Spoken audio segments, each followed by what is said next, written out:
From Everybody Studios, we're jumping off the pages of Southpark Magazine as we bring the stories to life that make up the art and soul of Charlotte. This is Southpark Says with Krisha Chachra. Well, pull up, turn it up, and take a seat. We're experiencing a hot southern summer, but the Godmother of Charlotte style is here to discuss how to keep cool, collected, and community-minded this season. This is episode 17 of Southpark Says with Krisha Chachra. Joining me in Everybody Studios today is Pam Stowe. You might be familiar with her name if you know of Daniel Stowe Botanical Gardens, founded by her husband's uncle. But Pam herself is a lifelong philanthropist and advocate for the arts and for the animals. Pam, thank you so much for being here with me today at Everybody Studios. Well, thank you for having me. Yes, lovely. You look lovely as always, as our style editor at Southpark Magazine calls you, the fairy godmother of style for her. Oh, Lord. I don't know about that. Atkins, that's what she says about you. And I can see why. I mean, look at that outfit. Gorgeous. Well, thank you. You got to tell us about your necklace. You're wearing what looks to me like a turquoise heart necklace. It's from Tiny Gods. Hey, Mary Margaret, it's I will have been married 44 years this coming Friday. And my husband gave this to me for our 40th anniversary. Oh my gosh, so beautiful. I wear it every day. Well, I love it. It's perfect for the season. And speaking of your husband, Harding, you both have very, very exciting news. You've been married for 44 years, and what just happened?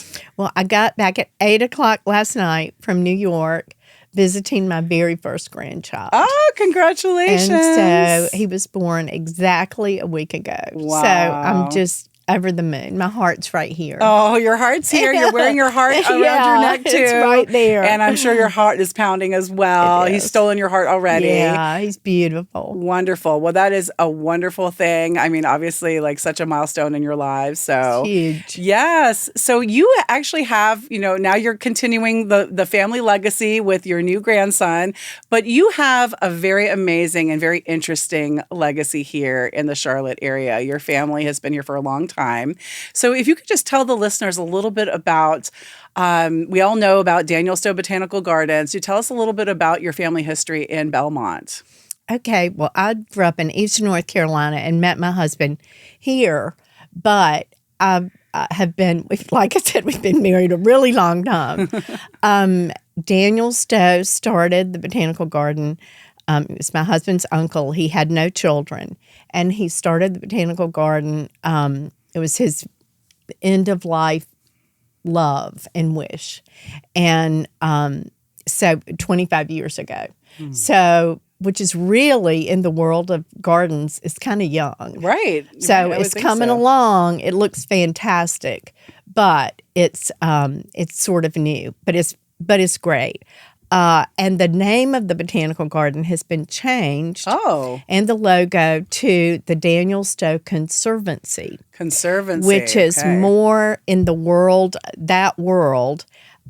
is more family and eco-friendly. Mm-hmm. They're trying to make everything organic, and they have built this incredible prairie castle. Oh, my goodness. That children just love. And it's 3 stories tall, and you climb up and go on rope ladders, and there's secret rooms.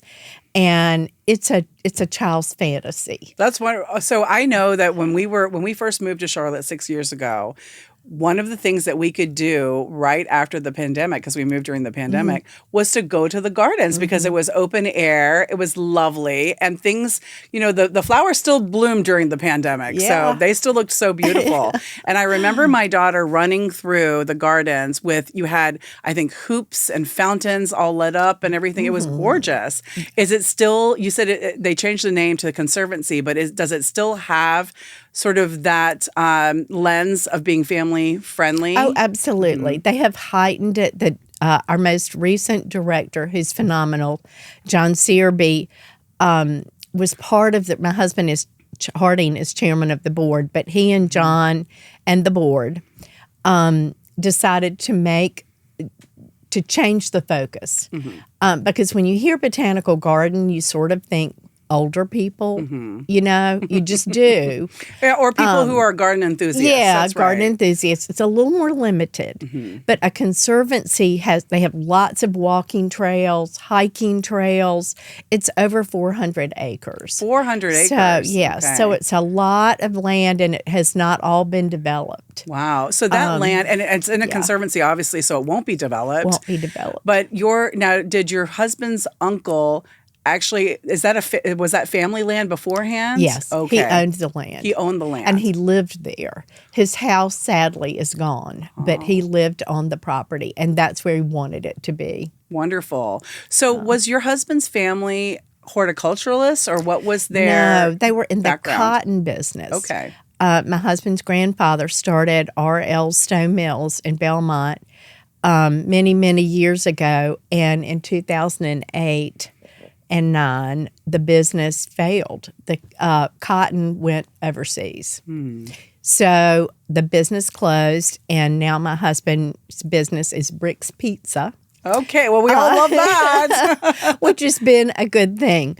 But the part of his family still lives in Belmont. We've always lived in Charlotte. Okay. So, yes, this is your home for sure. Yeah. So, it's really interesting that your husband's family has a legacy of being in the cotton textile business. And only recently has he had to pivot to being in the restaurant business. Yeah. But I would think that the common thread is that they were all entrepreneurs. Yes.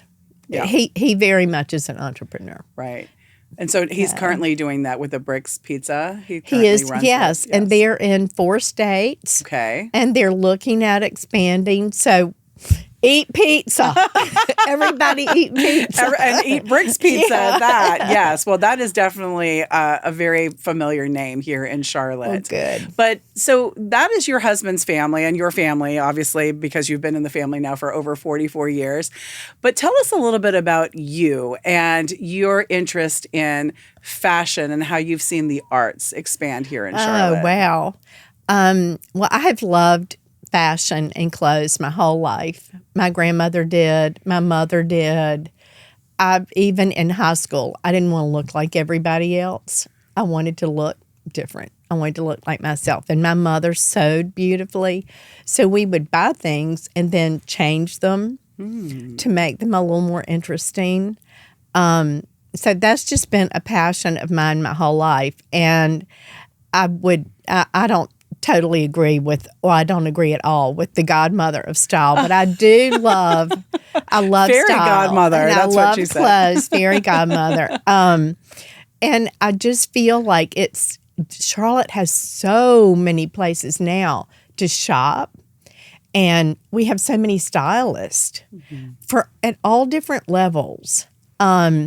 And I think that's wonderful, and it's exciting. And we have wonderful thrift shops now. And so we've got everything from Capital to Stash Pad. You know, we've got the high and the low and everything in between. We used to go, whether we had to or not, to Atlanta to shop. That's right. Well, I had been in probably 15 years. Right, because everything is Yeah, here. yeah. Well, don't you think it's also because fashion is so accessible online to us now? Absolutely. And so what do you think that's done in terms of changing the landscape of fashion here in Charlotte? I mean, you talked about having a lot of retail shops and a lot of new stylists, but aren't they competing with everything that's coming overseas? It is really interesting. Since I don't own a retail shop, I don't really know the impact, but it's bound to be significant. And I certainly order stuff online. Not all the time, but some of the time. And I don't usually order an important piece online, but because I do like to go in a shop and feel the texture of the fabric and see the color, up close. Right. There's something still like romantic about absolutely. that and important, just to be able to put your hands on it. I think so. And and to appreciate the craftsmanship too. Absolutely. Right. And I think you need to see the high end. And so go to the best stores you can. You don't have to buy anything, but look at how things are put together. Look how the colors work. Look at the fit.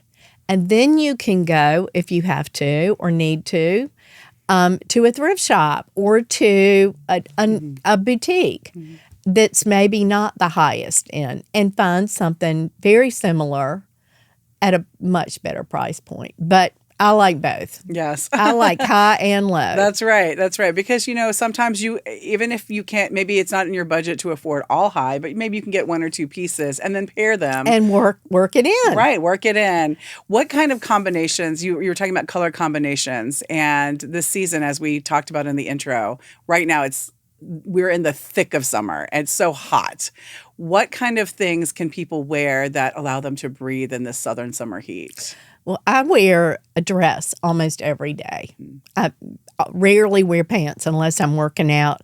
And I think a dress is so much cooler and easier you throw it on. You pull it over your head.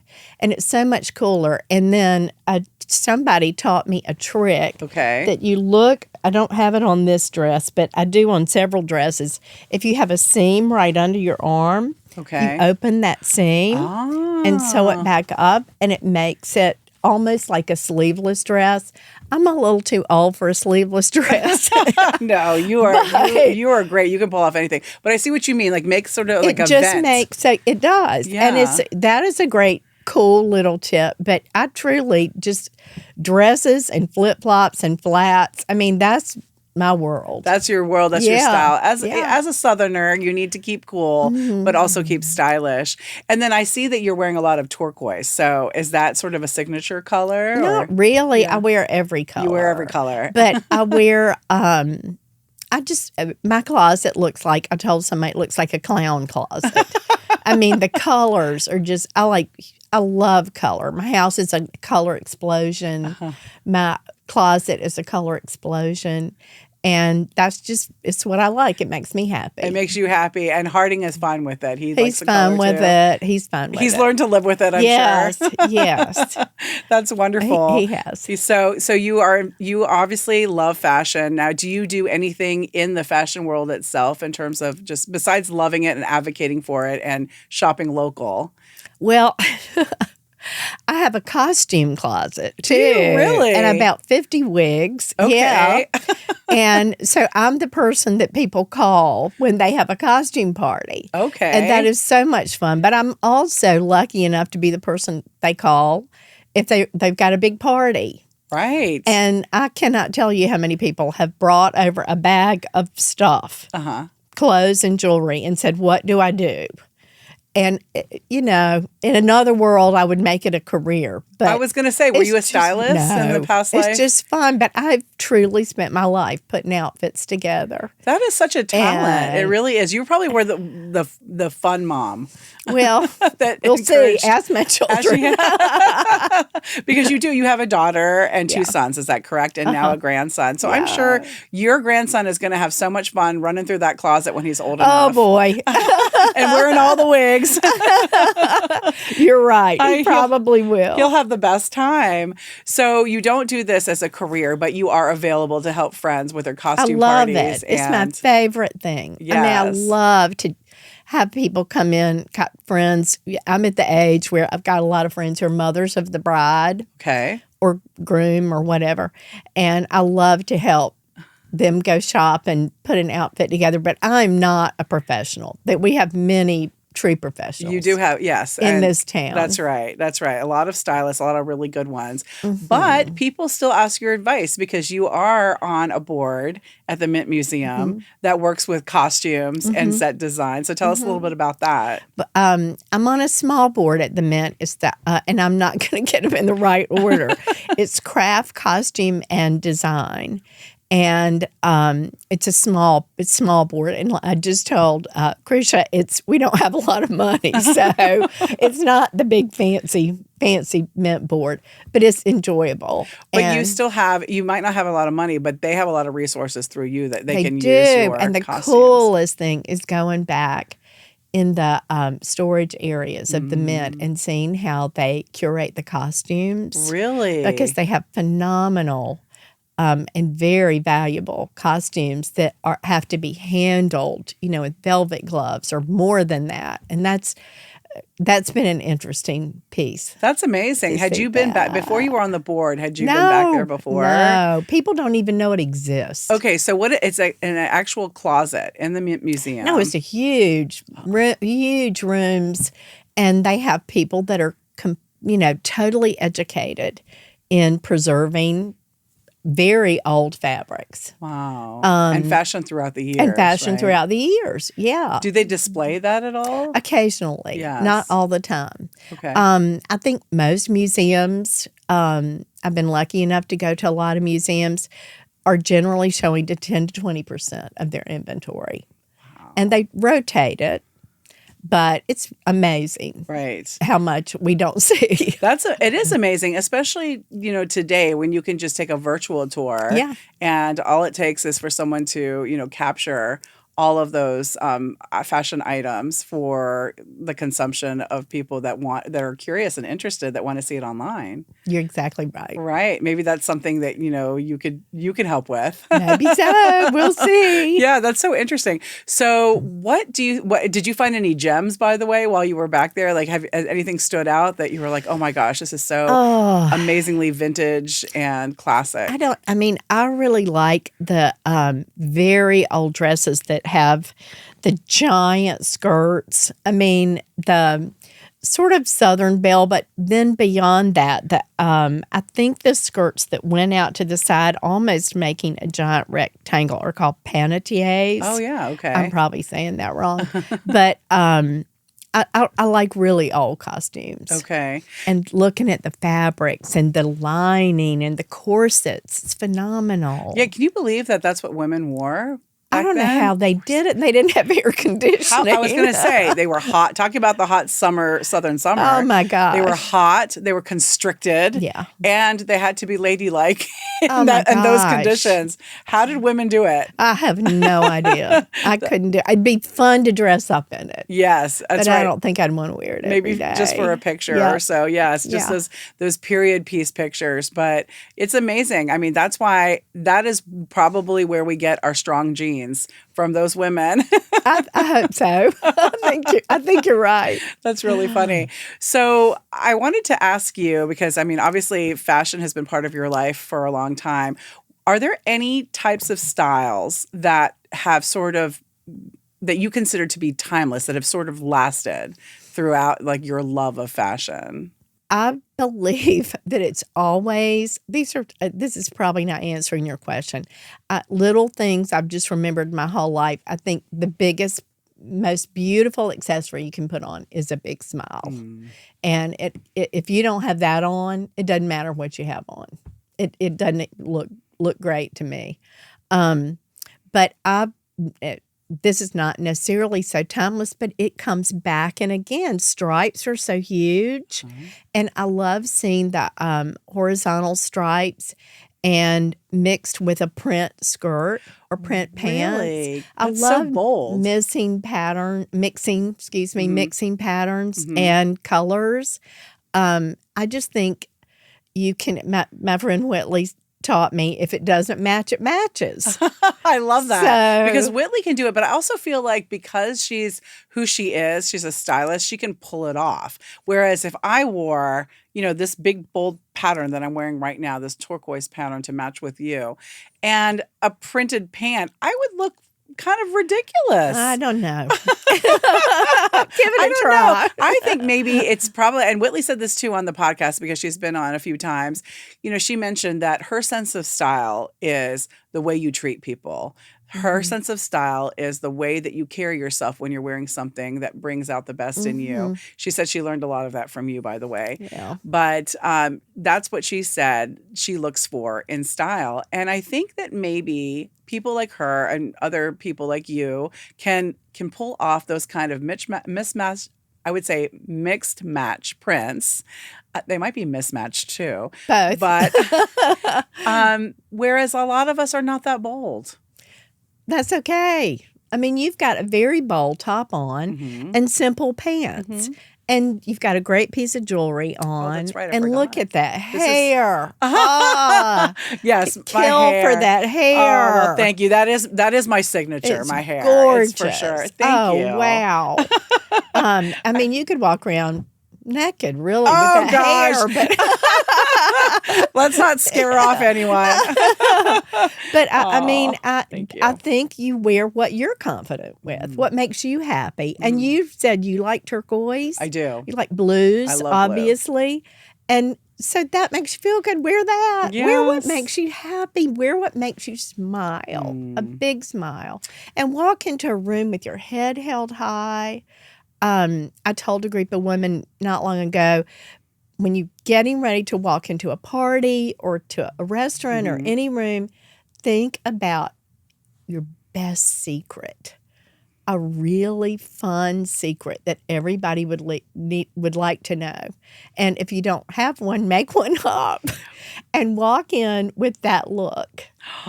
And it is Wow. powerful. How magical is It's that? powerful. That is such a golden nugget. I feel like I'm like taking in just wise old wisdom from the fairy godmother of style. Oh my gosh. Oh goodness. I love that. So when you walk into a room, think of your deepest secret or your best secret. Happy. Your A happy happiest one. secret. Okay. Yes. Think of your happy secret and that will just manifest on your face is what you're saying. I love that. What a gift. It's really fun. It's fun to try. That's such a great nugget.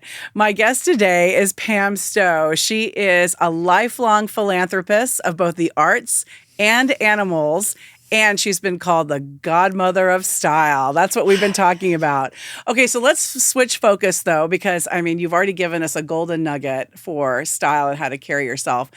But let's talk about the animals. You have a nonprofit that's very near and dear to your heart. Can you tell us a little bit about that?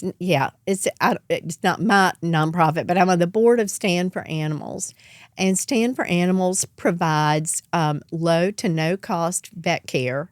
And we all know how expensive vets are. It's insane. I always spent more on my dogs than on my children. How many Really. dogs do you really? I have 3, How many and I've dogs do you had have? as many as 4. Okay. But I adore animals. Our daughter's living with us right now with her 2 cats. So we've got an interesting situation. So you still have the 3 dogs, 2 cats, and your daughter. But Stand for Animals has 3 locations, Noda, Pinewood, and Morrisville.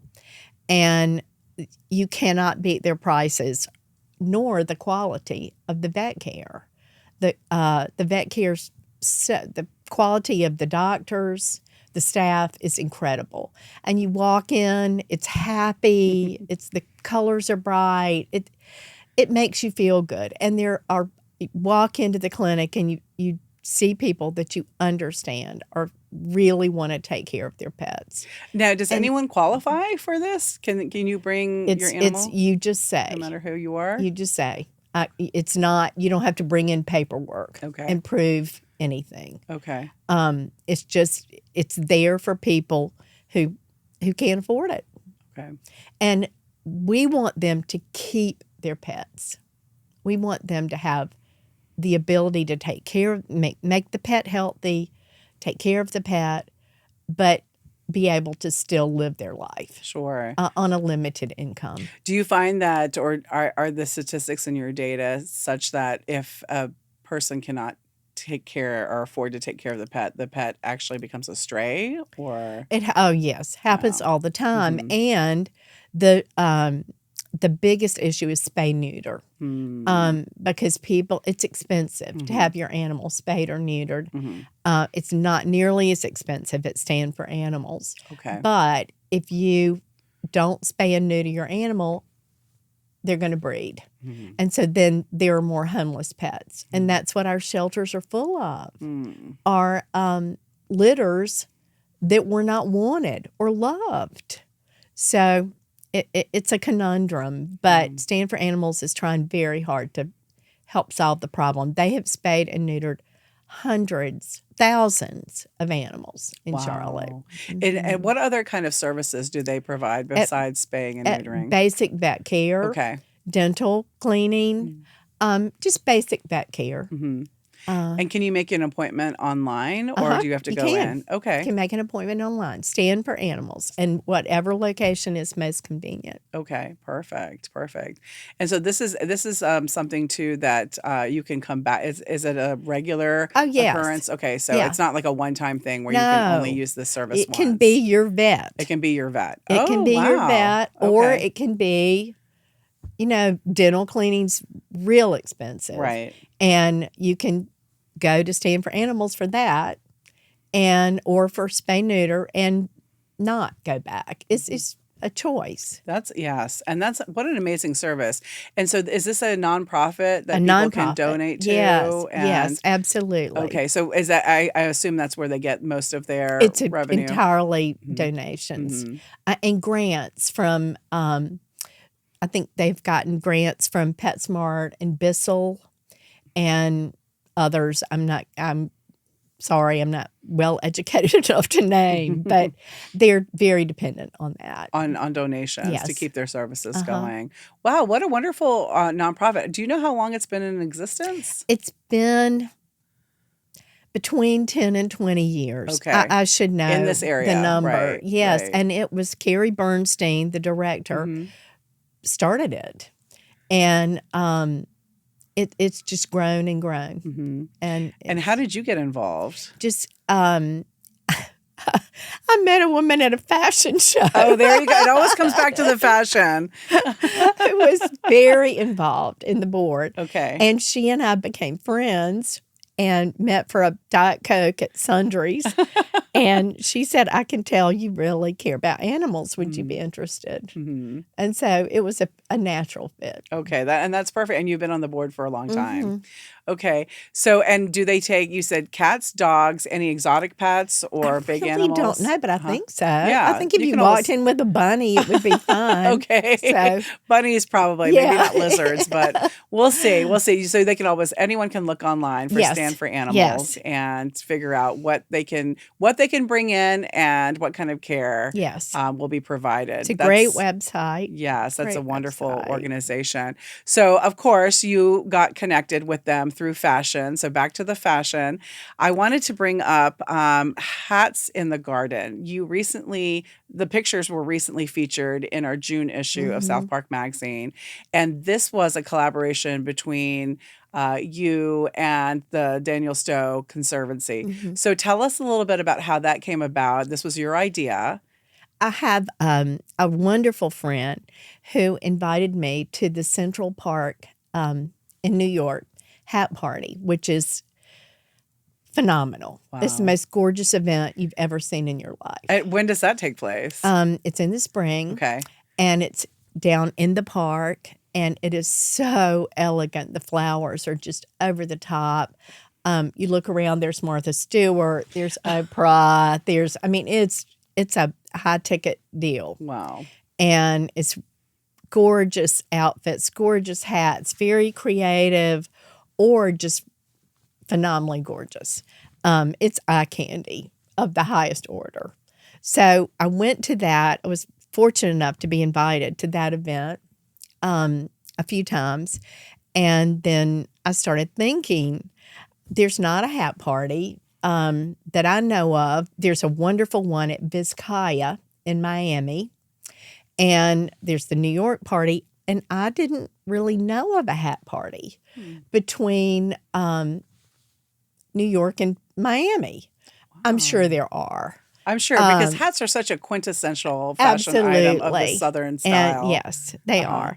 But I just thought this would be perfect for the garden. So we started it, I think it was 5 years ago. And it's just beautiful. Wow. It's beautiful. So tell us what happens. It's a ticketed event. It's a ticketed event. And is it a fundraiser for the Conservancy? It is. We have buses that leave for people who live in Charlotte. We have buses that leave Quail Hollow Club, and you're handed a nice glass of rosé if you want it, and get on the bus and drive to the Conservancy. I have to catch myself. And then lots of Gaston County people and other people in the area come. And I think we had about 200 women this year. Oh. And it I don't know how to describe it. It's beautiful. Women love to dress up. Most women love to dress up. And hats are fun, and you can find or make a hat. Really? I mean, it's Some of them were homemade. Some of them were homemade and gorgeous. Can you make the hat there, or do most people come with the hat? Come with the amazing. Some use fresh flowers. It's wonderful. Oh, wow. It's the next best event, or maybe better than the Kentucky Derby hat parties. Well, I don't know if you can compete with the Derby. You can't compete with the Derby. That's true. But it's a different event. It is. It's a different event. And we've had the past 2 years Art Pop, which is a group here in Charlotte that supports and promotes artists. Yes. We had a fashion show that Art Pop did with fashion made from art. You probably have seen the billboards. I'm looking the wrong way. The billboards around Charlotte. Yes, because Wendy Hickey was on the podcast and told us about it. Yes, Art Pop, and fashion so show. They take the billboards down, and they're beautiful, and then make clothing out of the strips or pieces of the billboard. It's amazing. And so these designers have shown their fashion at the hat party. We try to do something a little different. We may do something different this coming year, but maybe with a theme. Yeah, but to incorporate some fashion in it, it's a good thing. Sure. How lovely. So it's a hat party so people dress up, they wear their hats. Are there any food or drinks involved? It's a luncheon. I'm sorry. Yes. You get there and there's a wine or iced tea hour, and people look around the garden, the Conservancy. And then you sit down to a very elegant plated lunch, usually 4 courses, and it's the fashion show goes on. There are usually 1 or 2 brief speakers. We don't want to lecture, and it's just beautiful. So we need to have this on our calendars for next year because it happens in the spring. Is that correct? Yes, it's April 28th, I'm pretty sure, this coming year. Okay, so April 28th, 2027 is when we should look for that. And is there any kind of advertising through? Oh, yeah. Yeah, the botanical the Conservancy. I know we're all going to be saying it. Daniel Stowe Conservancy. Yeah. I'm sure we can follow them on Instagram or on social media and find out more. But April 28th is the next one. And the proceeds of the ticket price, and it's usually about how much? $2 to $2.50. Okay, so $2 to $2.50. The proceeds of that money go to the Conservancy to help with what? Programming? Yes, programming, and of course, I mean, it's expensive to do a luncheon. Yes. So it's not a giant moneymaker. Okay. But it's a good moneymaker. Yeah. And it's a friend maker. Right, a friend maker. I love that. So everyone can use your tip of walking in with their happiest secret to the Conservancy luncheon hat party and make new friends, but also learn more about the Conservancy and what they do. Right. And the Conservancy, is it open year-round? It's only closed on Christmas. Maybe it's Christmas and Easter. I'm not even sure about Easter. It's open. It's open year-round. Okay. And if they went right now in the summertime, which is very hot, of course, we were talking about it, but I'm sure you have misters or like you have inside air-conditioned areas. What should families expect to see?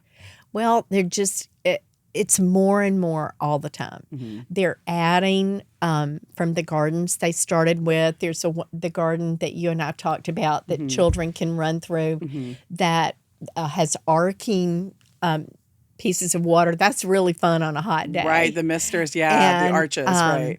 There are lots of fountains, lots of gardens with different themes. The Orchid Conservatory is being replanted at the moment, but it'll be they don't last forever. Orchids, right. And it's some of the plants in the building, and so it's gorgeous. And I think I've used that word too many Well, times. I mean, it is a beautiful space. I do remember. And it's so nice to have that in our backyard because a lot of people who are interested in seeing beautiful, just sitting in the presence of beautiful things. I think that that in itself is such a mental health necessity. Absolutely. And you don't think about, if you don't have your own garden or access to a garden, you think about, oh, I have to go to the Biltmore or someplace, far away. And this is right here in It's Belmont. Right here. Yeah, what And a they gorgeous teach thing. classes. They in do. how to. They have a summer camp for kids. They teach classes in how to start your own garden, how to propagate plants. Just have to look at the website, Daniel Stowe amazing. Conservancy. DanielStoweConservancy.org, right? Mm-hmm. Okay, we will definitely make sure that we do that. And it has been lovely chatting with you. Oh, I've loved it. Learning about your fashion sense, learning about your advocacy with animals, but also the arts. You are a prize and a testament and an inspiration here in Charlotte. Definitely. Well, I think you are too. Oh, well, I thank you. I'm up and coming, maybe. I'm new here, but it's always wonderful to be in the orbit of those who have made a lasting impression in our city, and I can learn from you. So I really appreciate you being here to teach me, but also the listeners about the lovely things that you're involved with here in Charlotte. You're welcome, and I loved it. Oh, well, thank you. And for more information about Daniel Stowe's Conservancy, you can go to the website, or to find out more about Pam Stowe and her work, go to southparkmagazine.com and check out the articles we've had about her. Thank you so much for listening.